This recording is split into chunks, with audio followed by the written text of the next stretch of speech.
National Weather Service in Sterling, Virginia has issued a severe thunderstorm warning for East Central Madison County in northwestern Virginia, northeastern Orange County in central Virginia, southwestern Culpeper County in northern Virginia until 6:15 p.m. At 5:29 p.m., a severe thunderstorm was located near Madison, moving east at 25 miles per hour. Hazard, 60 miles per hour with gust and quarter-size hail.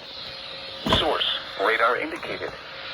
Impact, damaging winds will cause some trees and large branches to fall. This could injure those outdoors, as well as damage homes and vehicles. Roadways may become blocked by downed trees. Localized power outages are possible. Unsecured light objects may become projectiles.